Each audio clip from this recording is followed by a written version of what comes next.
இப்படி ஆகணும்? குளத்துக்குள் வேகமாக போன அரசு பேருந்து.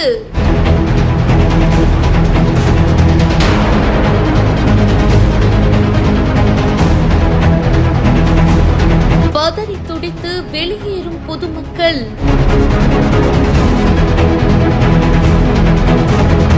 ஆந்திர மாநிலம் பாப்பட்லா டிப்போவை சேர்ந்த ஒரு பஸ் பாத்தீங்கன்னா பயணிகளோட பாப்பட்லாவில இருந்து ரெபல்லேவுக்கு புறப்பட்டிருக்கு. பயணிகளோட போயிட்டு இருக்கும் போது பேருந்துல தொழில்நுட்ப கோளாறு ஏற்பட்டதா சொல்லப்படுது. டிரைவர் பிரேக்குகளை பயன்படுத்த ட்ரை பண்ணிருக்காரு.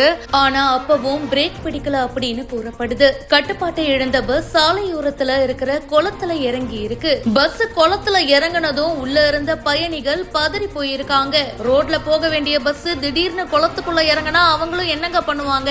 விபத்தை கவனிச்ச உள்ளூர் வாசிகள் உடனடியா பொதுமக்களை மீட்கிறதுக்கு விரைந்து வந்து மீட்பு நடவடிக்கைகளை மேற்கொண்டாங்க. எல்லா பயணிகளையும் பஸ் ஜன்னல்கள் மற்றும் அவசர கதவுகள் வழியா பாதுகாப்பா வெளியே கூட்டிட்டு வந்திருக்காங்க. நல்ல வேலையா அங்க இருக்கிற பொதுமக்கள் உடனடியா செயல்பட்டதுனால ஒரு பெரிய விபத்து தவிர்க்கப்பட்டதாகவும் எல்லா பயணிகளும் பாதுகாப்பா இருக்கிறதாகவும் அதிகாரிகள் தெரிவிச்சாங்க. அதுக்கப்புறம் போலீசார் கிரேன் உதவியோட பஸ் குளத்துல இருந்து வெளியே இழுத்து சாலைக்கு கொண்டு வந்திருக்காங்க. இந்த விபத்துனால அந்த பகுதியில பரபரப்பான சூழல் இருந்துச்சு. இத பத்தி உங்களுடைய கருத்துக்களை கமெண்ட் செக்ஷன்ல சொல்லுங்க. மேலும் பல செய்திகளுக்கு பிஹைண்ட் ரூட்ஸ் நியூஸ் வாட்ஸ்அப் சேனலுக்கு இப்பவே ஜாயின் பண்ணுங்க.